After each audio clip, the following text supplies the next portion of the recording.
What's up, Dunwoody? Welcome back to the podcast all about Dunwoody, Georgia. I'm Matt Weber. The show's brought to you by Village Orthodontics.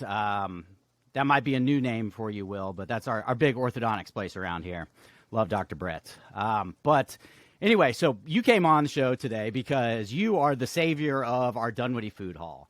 And we waited a long time for that food hall to open. Everybody was super amped about it, and then I think people showed up at the beginning, and it was kind of like, it was all right. It wasn't exactly what they were looking for, and then all of a sudden everything fell apart. And everybody, there was people complaining. People that worked there were reaching out, trying to find some sort of answers to not getting paid and all of this mess, but super negative stuff. But you are the positive side of that. You are here to save the food hall. You've got a food hall in, Midtown, right? At Colony Square in Midtown. Mm-hmm. Yep. So you already know what you're doing, and we're actually wearing the same shirt today too, which is really nice. All right, well, introduce yourself. I guess tell us where you came from, why you do this whole food hall experience. I actually own a restaurant as well, so I'm going to kind of follow you here.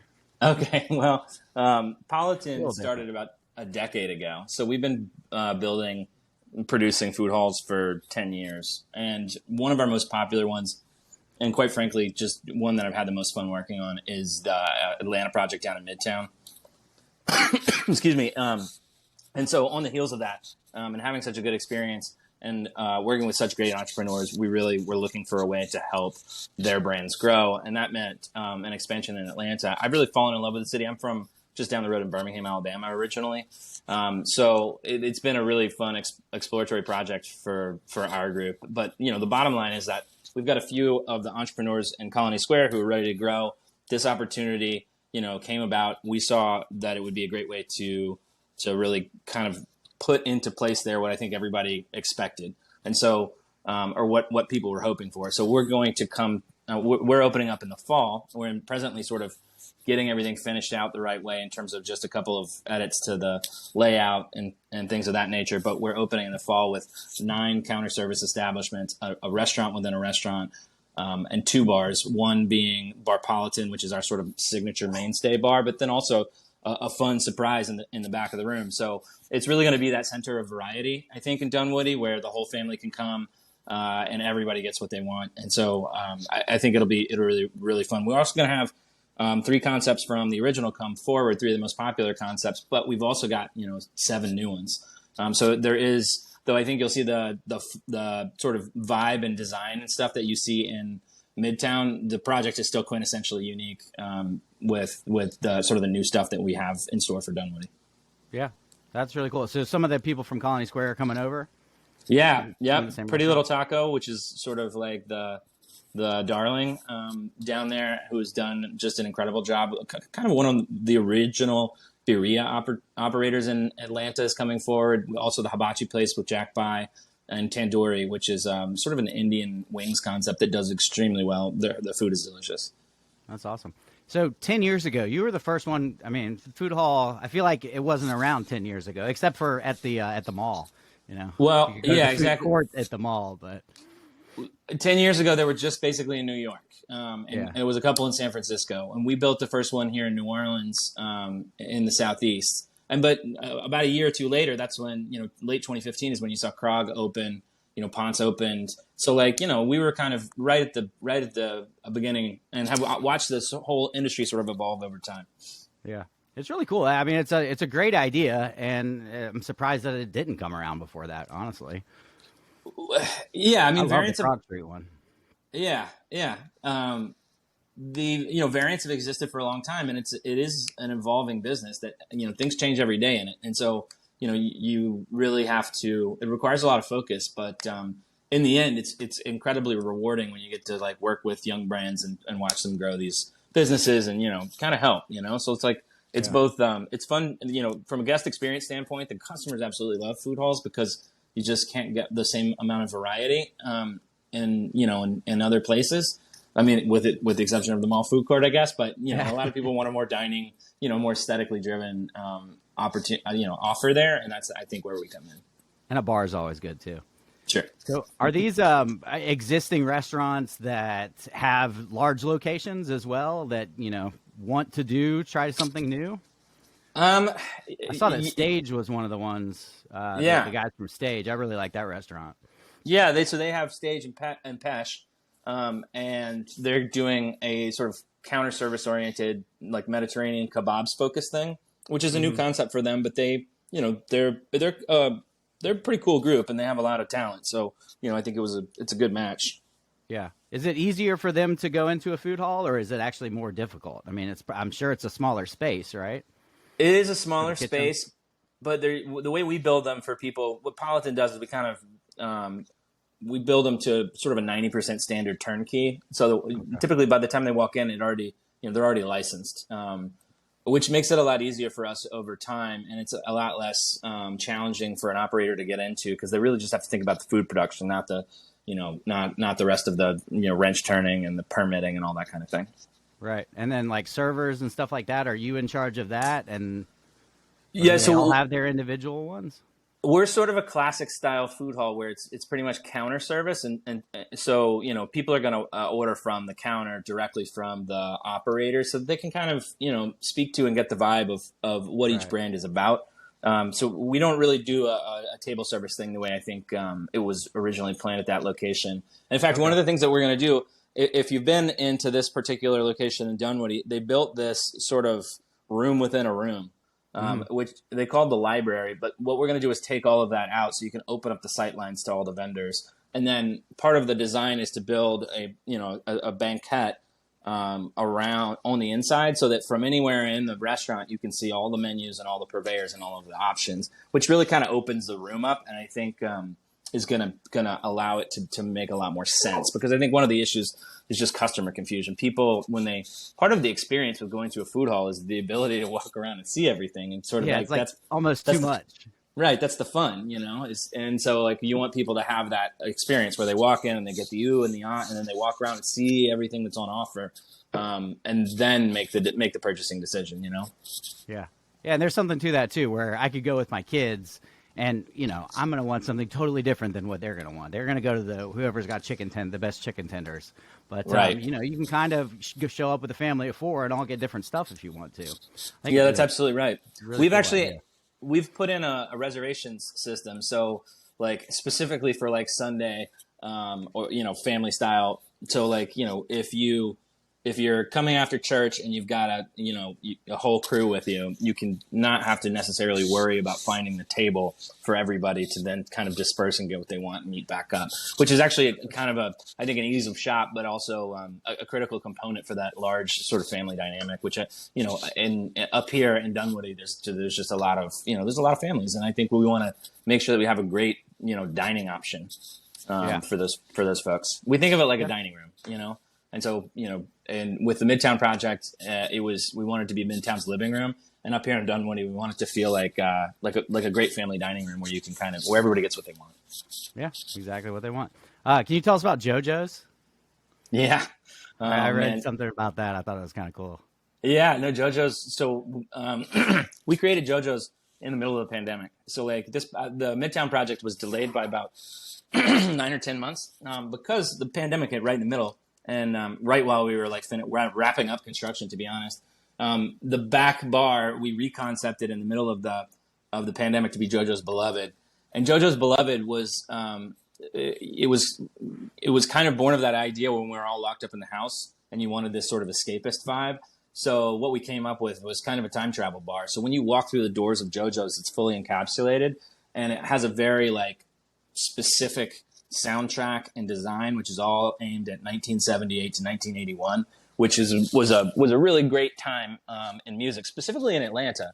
Like Atlanta disco was kind of a big deal, and so we wanted to kind of pay homage to that, but also just dust off all these records that people outside of Atlanta probably don't remember, but or may not remember as well. But inside of Atlanta, these are very nostalgic albums, like all of the Brick records. So JoJo's became a time travel bar. Basically, when you walk in there, you feel like you're in a different place, and that was really fun to build. So with this particular project, we wanted to do something that the original operator has built this back bar, and we were like, well, how do we take this to the next level and really make it a thing? So one of the things we're doing is, first off, we're enclosing it so that you do get that transfer experience from, hey, this is everybody in the living, in this big space eating, to, let's add this entertainment piece in the back. So the first thing we're doing is hanging sort of a curtain to separate the two spaces. Then we're completely redoing the design back there, and the focus is 10 years into the future, 88 to 91. And this was like when I was buying my first record. And I think for the average, for most people in that Dunwoody area, they remember this music because these were the first records that we bought. You know what I mean? Yeah. So I think it's a really fun project. Like, there's just some really great music at this time. I mean, this is like Bobby Brown and Whitney Houston, but also like Michael Jackson's Bad came out in '88. So it's I think it'll be a really fun project. The interiors are very of the period. We've really kind of leaned into making this sort of like to the vaporwave look and stuff. So I think it'll be special. When you go back there, it's going to be like nothing else in Dunwoody for sure. That's really cool. Yeah, I think my first albums were my dad gave me MC Hammer, Please Hammer, Don't Hurt 'Em, and my mom gave me Wilson Phillips. Right. So I was the whole gambit, Yeah. And you're also doing Peachtree Corners, which I was super excited about because I feel like we go out in Peachtree Corners just as much as we do in Dunwoody, and that whole town center Forum area. Forum was the hot spot for so long, and then they did the town center across the street, and now Forum's kind of revamping and doing their new thing, and we go over there all the time. Perea and what's the hibachi place? Aomi, yeah, that's one of my favorites, and it's just a nice area, and I guess they're taking care of one end of the parking lot and turning that into a grassy field. Is that right? Yeah, so they're doing the green. This is a great project. It's one of the best developers in Atlanta. North American Properties, who we've partnered with before. This property is psychologically important to everybody in that area because it acts as sort of the town center, and it really needed that bit of a refresh and the right people to do it. And I think it was a bullseye to get with North American. I really like working with them. They do high quality retail projects, and I think it's really in the right hands. We're taking that in next to Aomi, so Aomi will be our next door neighbor, and we're building. They're actually under construction right now in a big green space. That'll go right out in front of the food hall. So you'll be able to walk into the food hall, experience the restaurants, and then, if you want, have a picnic right out in the front. There is a patio, but also just this green space that we'll use for events and picnicking and all sorts of fun stuff. This project is really cool because there's a ton of parking.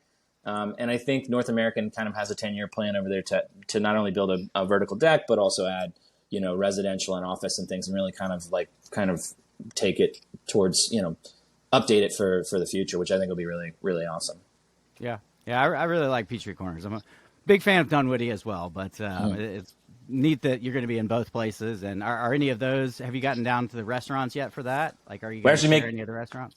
Not yet. We're making offers this week to purveyors. So like it's very here and now. Nice. And then, so what are the opening dates? You said 2024 for Peachtree Corners, and then what about here in Dunwoody? Well, I was just right before we jumped on. I was just scrolling emails from the weekend. I won't hold you to this. I know it's a loose. I don't have a hard date just yet because we got to actually see a permit. But we've applied for an alterations permit here because we're not really moving any walls or changing any plumbing stuff. It's literally just decor. So we should, if we can get our alterations permit, this next week. Our construction process is about 8 to 10 weeks, and then we need a couple weeks to staff and train. So like right now, we're probably, if everything goes according to plan, we're probably looking at mid-November. Which would be awesome because I want to get in there right for the holidays when everybody's home and they got something, the whole family has something new to check out. You know what I mean? Yeah, have family in town, you can take them there, and I know Dunwoody really wants this to happen. The city of Dunwoody really wants this to happen, so I'm sure they're going to be helpful to you guys. Yeah, I'm excited. I think it's a little bit of a mad dash, but I think we're going to do. I'm pretty excited about it. The designs have come out in iterations, so as we've we're kind of where the interiors are evolving at the same time that the permitting is moving forward, and I think every couple of days the designs just get a little bit further refined, but it's going to be really gorgeous. Yeah, and I feel like you're coming at a good time too, because I think it's probably taken a few months for people to get used to the idea of Ashford Lane, and now all these new restaurants are opening up, and you guys are going to be the cherry on top at the end there. But Well, cool, man. Yeah. Is there anything else you want to mention? Appreciate you coming on and kind of. This was such a big deal around Dunwoody, and it's so nice that somebody's going to pick it up and actually take care of it. So thank you. Yeah, absolutely. Well, we'll have a few more chef announcements coming up in the next, I would say, 3 to 4 weeks. And then we'll have renderings that we'll release pretty soon. We'll post on the website so that you can kind of see what the interiors are going to look like. So all that's coming kind of sometime during, I would say, late September, early October. Then we'll release the menu and the all of the design and ideas behind that back bar, which I think will be a fun little thing. Last thing, we're going to build a patio out front. So one of the things about this particular location is that it was kind of confusing to figure out which door to walk in to go through. So we're updating the whole front of the building such that it'll have an enclosed patio for that front bar area, which I think will be really fun. So you can kind of you can circle through. And then the landlord's given us permission to do a big sort of signage, like painted logo and sign on the north side of the building, which I think will help out with the shoppers coming in that back entrance to get into Target from the residential side. I think will be really cool because there'll be a little bit more awareness than I think there was originally. So, a little bit by bit, I think it'll be great. We're also here, we're going to have free parking, which is one of our biggest, I think is one of our biggest values versus the Midtown location. So a lot of people drive from outside the city to get down to Midtown and then, have to park in the deck and stuff. So here I think it'll be great because there's a whole free parking deck right behind us for anybody coming to the area. Yeah. Well, awesome, man. Yeah, as you start to put that stuff out in September, I'll make sure I share it and get the word out. But yeah, tell me if I can help you with anything. And thanks for coming on, telling the people of Dunwoody what you're doing and where you're going next. Absolutely. Thanks for thinking of us. Thanks, Will. All right.